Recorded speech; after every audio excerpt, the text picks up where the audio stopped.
મારી મુલાકાત સૌથી પહેલાં પ્રીતિ ઘેટિયા સાથે થઈ હતી. એના થ્રુ મુકેશ સોલંકી મારી સાથે સંપર્કમાં આવ્યા. મારા લગ્ન તોડાવ્યા છે.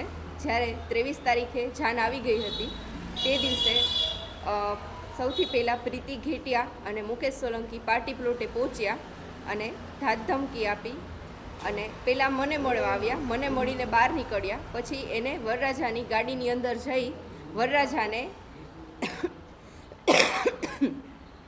વરરાજાને ધાકધમકી આપી અને એવી ધાકધમકી આપી કે તું આને મૂકી દે, નહીંતર હું તારું ખૂન કરી નાખીશ, કાં તો તારી થનારી પત્નીનું ખૂન કરી નાખીશ.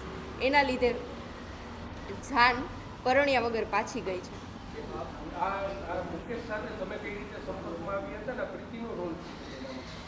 પ્રીતિએ મુકેશને મને મળાવ્યા હતા અને પ્રીતિ બધી બાબતમાં મુકેશને સપોર્ટ કરતી હતી અને કોઈ પણ જગ્યાએ પ્રીતિને મુકેશ સાથે જ છતાં આવતા હતા.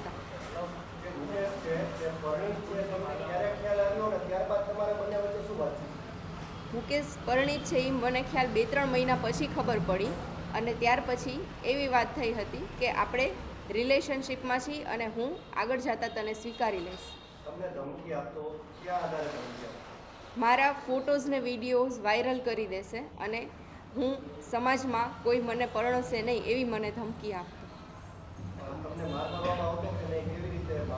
હા, મને અમારા બે વચ્ચે ઝઘડા થતા અને એ મને મારતો. ચાર્જિંગના વાયરથી, હાથમાં પહેરવાના કડાથી, બેલ્ટથી, એવી અલગ અલગ વસ્તુઓથી મને મારવામાં આવતો. એ મને પહેલી વાર જ મળ્યા હતા ત્યારે મને કીધું હતું કે બંને ગવર્મેન્ટ ટીચર છે પ્રાઇમરી.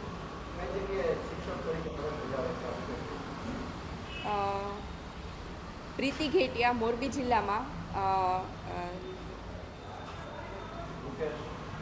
હા, અને મુકેશ પડતરી જિલ્લામાં પ્રાઇમરી સ્કૂલમાં ટીચર છે.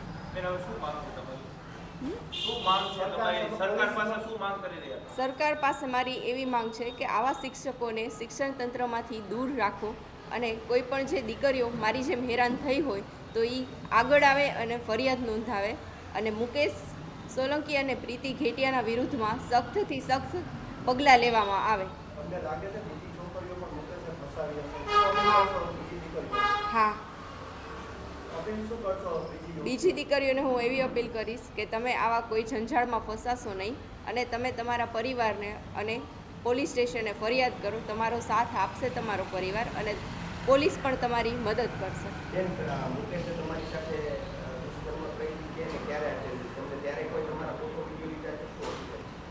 હા, ત્યારે ફોટો વિડીયો લીધા છે. તમે પ્રીતિબેનના ઘરે જ મુલાકાત ખાતી કેવી? હા, પ્રીતિના ફ્લેટ ઉપર જ મુલાકાત થતી.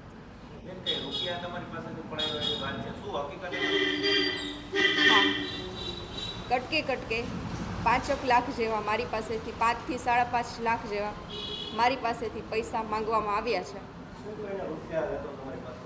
હું તને બદનામ કરી નાખીશ અને તારા ફોટોઝ ને વિડીયોઝ વાયરલ કરી નાખીશ.